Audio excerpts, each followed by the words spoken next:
영상은 일반적인 의학적 지식을 전달하기 위하여 제작되었습니다. 개인의 특수한 상황에 대한 대답은 될 수 없으며 개별적 상황에 대한 상담은 하지 않습니다. 안녕하세요 여러분. 닥터 조은근의 알기 쉬운 당뇨 심장병 이야기입니다. 저는 연세조은근내과 대표원장 내과 전문의 조은근입니다. 많이 덥죠. 그리고 코로나도 기승을 부리고 해서 많이 힘드실 텐데 그럴수록 몸과 마음의 균형을 잃지 않고 건강을 잃지 않도록 조심하셔야겠습니다. 오늘 이제 저도 오랜만에 이제 다시 강의 시작하는데 저도 좀 바쁜 일도 있었고 과로로 좀 몸도 무리가 가서 한 몇 개월 쉬었어요. 그래서 이제 오늘 다시 이제 또 강의를 좀 시작하도록 하겠습니다. 최근에는 많이 그게 이제 줄었지만 아직도 고지혈증은 심장병 위험 인자가 아니다라든가 콜레스테롤이 높아도 괜찮다라든가 당뇨인 경우에는 오히려 콜레스테롤과 상관없다든가 하는 이제 근거가 없는 말도 안 되는 얘기가 이제 돌거든요. 그 중에서도 이제 제일 이제 답답한 게 당뇨인들은 콜레스테롤이 높지 않다. 그리고 심장병이나 이런 게 콜레스테롤과 관계가 없다. 이런 낭설 내지는 비전문가 또는 뭔가 잘못 오도된 전문가들의 얘기를 듣고 당뇨인은 콜레스테롤이 높아도 괜찮은 줄 알고 있거나 또는 당뇨인들이 일반인에 비해 작은 콜레스테롤이 낮거든요. 그래서 낮아서 본인들은 괜찮은 줄 이제 잘못 알고 있는 경우가 많아서 오늘은 거기에 대해서 좀 말씀을 드리도록 할게요. 보시면은 당뇨병의 고지혈증이 더 위험한 이유에 대해서 최근에 논문을 중심으로 말씀을 드리도록 하겠습니다. 보면은 당뇨인이 많이 겪는 혈관 질환은 한국하고 서양이 좀 달라요. 서양은 압도적으로 심장병이 가장 많은데 한국인은 좀 독특하게도 심장병보다는 뇌졸중, 뇌경색이 더 많은 거로 돼 있어요. 이건 좀 민족적인 특성인 것 같은데요. 보시게 되면은 여기 이제 보시게 되면은 전체 당뇨인 중에서 이쪽이 이제 제 화살표 보이시죠? 요게 이제 남자고 이쪽이 여자인데 남녀 공이 다 전체 겪는 혈관병 뇌졸중, 그 다음에 심근경색증 이런 또는 이제 미니중풍 이런 것 중에서 보게 되면은 대분류 중에서는 그래도 이상하게 뇌졸중이 많다는 얘기예요. 예를 들어서 여기 보시게 되면은 이쪽 빨간색이 이제 심장병인데 외국의 경우는 뇌경색보다는 심장병이 압도적으로 많거든요. 근데 한국인은 전체 당뇨인이 겪는 다 정리된다는 게 아니라 전체 당뇨인이 겪는 심혈관 질환 중에서는 심뇌혈관 질환 중에서는 뇌경색이 훨씬 많은 거예요. 약 3분의 1 이상이 뇌경색이고 남자 당뇨인도 34.9% 전체 겪는 심뇌혈관 질환 중에서 그 다음에 여성인 경우에는 더 많아서 전체 겪는 심뇌혈관 질환 중에서 심근경색이나 아니면 협심증보다도 더 뇌경색이 더 많다는 얘기죠. 그래서 이거는 한국인에게 좀 독특한 경우입니다. 이게 계속 이런 추세가 계속될지 아니면 나중에 바뀔지 모르겠으나 현재 자료로서는 이제 그렇다는 얘기죠. 그 다음에 나이에서 차이가 또 달라지는데 보게 되면은 요거 이제 요 파란색이 아까 보셨던 뇌경색이에요. 뇌경색 보게 되면은 나이가 요 밑에가 이제 30살이거든요. 30대에 28.4, 40대에 26%, 20.4, 26%, 그 다음에 50대가 되면은 전체 혈관 질환의 약 3분의 1이 보시다시피 이렇게 뇌경색이고 60살 되면 더 심해지고요. 70살 되면은 거의 40%가 뇌경색인 경우가 많아요. 물론 이제 그때 보게 되면 요 주황색 같은 거나 노란색 같은 거 보면은 주황색은 이제 심근경색 같은 병이고 그 다음에 노란색은 맨 처음에 숫자가 적지만 점점 늘어서 나중에 80대가 되게 되면은 심부전증이 굉장히 많은 걸로 알 수가 있죠. 그래서 이렇게 이제 생각하시면 돼요. 당뇨인은 일단 제일 많은 혈관 질환 중에서는 외국과 달리 뇌경색이 제일 많다라는 거. 그리고 나이가 들수록 점점 뇌경색이 증가하고 60세에서 70세 사이에 뇌경색이 전체 혈관 질환의 한 40%라는 거. 그 다음에 아울러서 심장병도 증가하고 그 다음에 신부전증도 증가한다. 이거는 이제 나중에 당뇨인과 신부전에 대해서 다시 설명할 때 좀 설명을 드릴게요. 하여튼간에 이런 식이에요. 그래서 우리나라 당뇨인들도 외국인과 다르지 않게 심혈관 질환과 뇌혈관 질환이 많이 생기는데 우리나라 당뇨인은 좀 독특하게 심근경색보다는 뇌경색이 많다. 아마도 민족적 특성 아닐까 내지는 자료 취합에 대한 차이일 수 있는데요. 하여튼간에 어떻든 간에 우리가 알 수 있는 거는 이렇게 당뇨인은 비당뇨인에 비해서 심장병이라든가 아니면은 뇌경색 같은 게 많다는 얘기죠. 2004년도 제게 원문을 찾아보려고 그랬는데 찾아지지가 않아요. 2004년도에 아마 연세대학교 예방학 교수 지선아 교수가 한 30만 명의 그 국민건강보험 데이터를 분석을 해서 당뇨인하고 비당뇨인의 심장병 위험을 이제 평가하는 그런 논문이 있어요. 그런데 그때 당뇨인하고 비당뇨인은 당연히 당뇨인이 심장병 위험이 2배에서 4배 정도 더 높았는데 그때 좀 흥미로웠던 어떤 비교 분석이 뭐였냐면은 혈중 콜레스테롤이 동일하게 작용을 하는가에 대한 거였어요.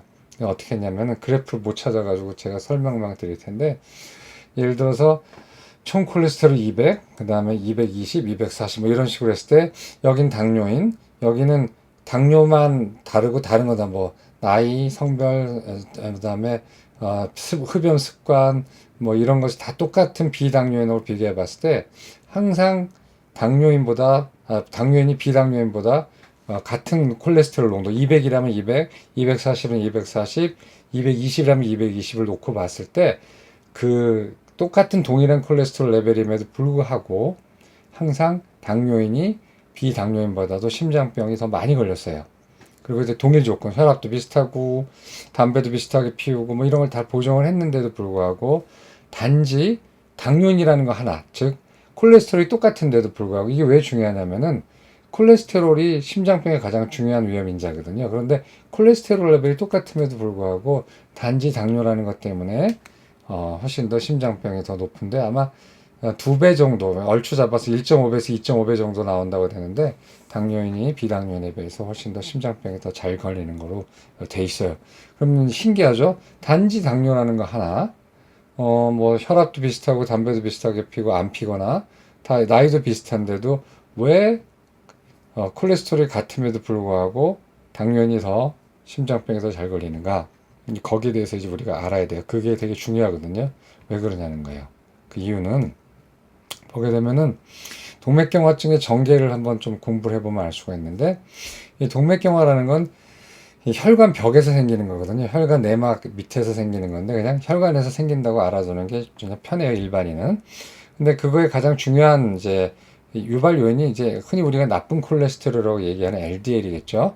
LDL이라는 것이 이제 콜레스테롤이 여기 이 혈관 내피세포를 뚫고 들어가요. 뚫고 들어가서 옆으로 가는 게 아니라 옆에 틈을 뚫고 들어가는 게 아니라 그냥 이거를 직통해서 들어갑니다. 이거를 트랜사이토시스라고 그러는데 이제 운반해 주는 거예요. 그래서 정상적으로 LDL 여기 들어가요. LDL이 들어갔다가 대부분 LDL이 다시 튀어나옵니다. 이거는 정상적인 과정인데 이제 여기서 못 튀어나오는 LDL이 있어요. 이제 그게 좀 병적인 LDL인데 얘네들은 조금 막 염증이나 산화 반응 때문에 겉이 막 비유하자면 막 드글드글 돼가지고 지네끼리 잘 뭉치거든요. 그래서 잘 뭉쳐요. 뭉쳐가지고 결국은 여기 있는 대식세포가 이거는 내 몸에 나온 것이 아니다. 이건 내 자식이 아니다.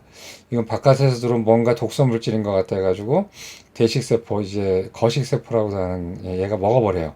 얘가 이제 뭐냐면 바이러스나 아니면 박테리아나 이런 게 들어오면 얘가 먹어서 없애버리는 애들이거든요. 일단 면역작용이 중요한 인자인데 LDL은 소화가 안 돼요. 그래서 얘가 먹어버리면은 얘가 죽어버려요. 죽으면 이제 여기 콜레스테롤 덩어리가 이 죽은 대식세포 덩어리가 함께 쌓이는 거죠. 그래서 우리가 동맥경화증은 두 가지의 싸움이에요. 첫째, LDL 계통이 공격인자죠. 얘네가 많거나 얘네가 뭔가 좀 더 사악하거나 이런 문제가 있어야 되고 두 번째 방어인자겠죠. 방어인자 이 그 혈관 내피세포가 뭔가 문제가 생겨서 얘네들을 잘 통과시켜 주거나 통과시켰는데 잘 못 보내거나 하면은 문제가 생길 수가 있는데 당뇨는 양날칼이에요. 공격인자도 문제가 있고 방어인자에도 문제가 있는 게 바로 당뇨거든요. 한번 볼까요? 공격인자 당뇨인의 공격, 지단백, 아까 보신 LDL이라는 것이 훨씬 더 공격적으로 생겼어요. 보게 되면은, 여기에 이제 LDL 입자거든요. 이렇게 지단백이라 해서 단백질인데, 요 안에를 까보면은, 수박처럼 까보면 안에 뭐가 있냐면 콜레스테롤하고 이제 중성지방이 이 안에 드글드글 하죠. 근데 정상적인 LDL은 얘네가 표면이 곱고 끈적끈적하지가 않아서 들어오게 되면 바로 잘 나가줘요. 그리고 지네끼리도 안 뭉친단 말이에요. 이렇게. 그런데 당뇨인의 LDL은 이제 이렇게 약간 변형이 돼 있어요. A는 정상적인 사람의 LDL이고 B는 이제 흔히 잘못 알고 있는 사람들이 스몰 덴스 LDL이라고 얘기하는 거였죠. 스몰 덴스 L이 맞긴 맞는데 스몰 덴스 L이 LDL보다 더 해롭고 LDL은 괜찮다고 잘못 알고 있는데 그건 아니고 모든 LDL이 해롭지만 특히나 스몰 덴스 LDL, 당뇨인에게 더 많은 작고 조밀한 LDL은 이렇게 바인딩 사이트가 여기는 이제 정상적인 LDL은 바인딩 사이트가 많지 않은데 얘는 지금 바인딩 사이트가 더 있어요. 이렇게 두 군데가 더 생겨버리거든요. 그래서 훨씬 더 지네들끼리 잘 붙고 많이 붙게 돼 있어요. 그래서 끈적끈적한 LDL이 돼버려요. 그래서 얘네들이 이제 붙어가지고 뭉쳐가지고 들어간 애들이 안 나오고 아까 보여드린 대식세포한테 먹히죠. 이렇게 잘 뭉친단 말이에요. 얘네들이. 그래서 당뇨인의 LDL은 끈적끈적하다. 그래서 안 좋다라는 거고. 그 다음에 당뇨인의 방어인자가 혈관벽인데 당뇨인은 혈관벽이 망가져 있어요. 혈관벽이 좀 더 잘 통과를 시키는 거죠. 어떻게 보면은 요게 여기 이제 혈관인 벽에 있는 세포인데 LDL이 들어가게 되면 이런 식으로 안에서 소화가 되는 방향이 하나가 있고요. 하나는 완전히 통과해가지고 반대쪽으로 LDL이 쑥 나가는 경우가 하나 있어요. 이거를 트랜사이토시스인데 이 자체가 병적인 과정은 아니에요. 정도가 지나치지 않을 때는. 왜냐하면 LDL이 혈관 밑으로 내려가는 게 이유가 있어요. 면역도 관계가 있고 뭐 여러 가지가 관련이 있단 말이에요. 보시면은 아까 보신 거예요. 이게 LDL이 혈관 밑으로 내려가는 작용이죠. 근데 혈관 내피세포가 LDL을 너무나 많이 통과시켜 버리면 이것도 문제가 되는 거거든요. 그래서 보게 되면은 이 Transport of LDLs into the arterial 그래서 최근 논문이에요. 그래서 어떤 경우에 더 잘 통과시키냐는 거 이게 보면은 혈당이에요. 혈당이 높을 때 LDL이 훨씬 더 잘 통과해가지고 이 밑으로 도달할 수가 있어요. 그 다음에 여성 호르몬 결핍 때도 이게 통과하니까 이게 무슨 뜻이죠? 왜 여자들이 폐경이 되면 더 심장병이 많아지단 말이에요. 이거는 여성 호르몬이 떨어져서 혈중 콜레스테롤 레벨이 높아져서도 그럴 수 있지만 같은 콜레스테롤 레벨이라 하더라도 더 혈관에 문제를 일으켜요. 그 이유는 똑같아요. 이 LDL을 더 많이 통과시켜 가지고 이 밑으로 많이 보내서 그 안에서 문제를 많이 일으키기 때문에 그런 거죠. 그 다음에 염증. 염증은 뭡니까? 염증은 당뇨도 염증, 비만도 염증이고 그 다음에 담배 피는 게 제일 심해요. 담배 피워도 이게 잘 되거든요. 그래서 이렇게 이 혈관 세포를 그냥 통과시켜 버리는 거예요. LDL이 그냥 통과해 가지고 이 밑으로 들어가서 일을 내게 하기 좋은 조건이 바로 고혈당이에요. 그래서 식후 고혈당도 해롭다고 하는 이유가 우리가 공복 혈당보다 식후 고혈당이 심장병을 더 예측하는 인자라고 하는 게 바로 이런 것 때문에 그런 거거든요. 그다음에 여성 호르몬 결핍, 폐경기, 그다음에 염증 이런 것들이 잘 통과를 시키는 거죠. 그래서 이렇게 문제예요. 그래서 결론은 당뇨인은 비당뇨인과 콜레스테롤 레벨이 다 같고 나머지가 다 같아도 훨씬 더 심장병이 위험해요. 우리나라 통계는 1.5배에서 2.5배 정도 더 위험한 걸로 돼 있어요. 남의 나라 통계도 마찬가지예요. 근데 왜 그러느냐?